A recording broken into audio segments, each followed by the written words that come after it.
Back. Wayanad ടൗൺഷിപ്പിലെ വീട് നിർമ്മാണമാക്കി നിശ്ചയിച്ച സർക്കാർ ഇന്നത്തെ മന്ത്രിസഭാ യോഗത്തിലാണ് തീരുമാനം. സുരക്ഷിതമല്ലാത്തിടത്ത് താമസിക്കുന്നവരെയും പരിഗണിക്കും. വീട് മാറി താമസിപ്പിക്കേണ്ടവരുടെ പ്രത്യേക ലിസ്റ്റ് തയ്യാറാക്കും. ടി വി പ്രസാദ് നമുക്കൊപ്പം. ടി വി പ്രസാദ്, ദുരിതബാധിതരുടെ ആശങ്കകൾ ഈ 5 സെന്റ് അതിലെ നിർമ്മാണം അതൊക്കെയായിരുന്നു. ഇപ്പോൾ കൃത്യമായ പുനഃക്രമീകരണത്തിലേക്ക് സർക്കാർ എത്തുകയാണോ?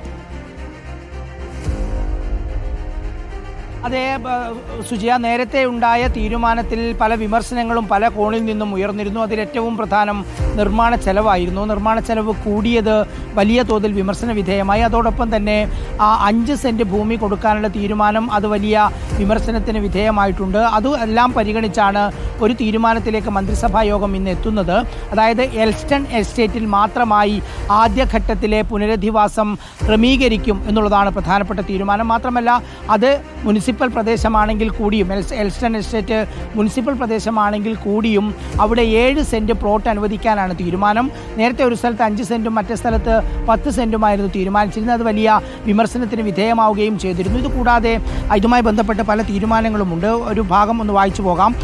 വയനാട് മാതൃകാ ടൗൺഷിപ്പ് നിർമ്മിക്കുന്നതിനായി കണ്ടെത്തിയിട്ടുള്ള എൽസ്റ്റൺ എസ്റ്റേറ്റ് സ്ഥിതി ചെയ്യുന്നത് മുനിസിപ്പൽ പ്രദേശത്താണെങ്കിലും ഭൂമി പതിച്ചു നൽകുന്നതിന് ഗുണഭോക്താവിൻ്റെ വരുമാന പരിധി കണക്കാക്കില്ല എന്നുള്ളതാണ് പ്രധാനപ്പെട്ട തീരുമാനങ്ങളിൽ ഒന്ന്. റെസിഡൻഷ്യൽ യൂണിറ്റായി ലഭിച്ച ഭൂമിയും വീടും ഹെറിറ്റബിൾ ആയിരിക്കും. 12 വർഷത്തേക്ക് അന്യാധീനപ്പെടുത്താൻ പാടില്ല.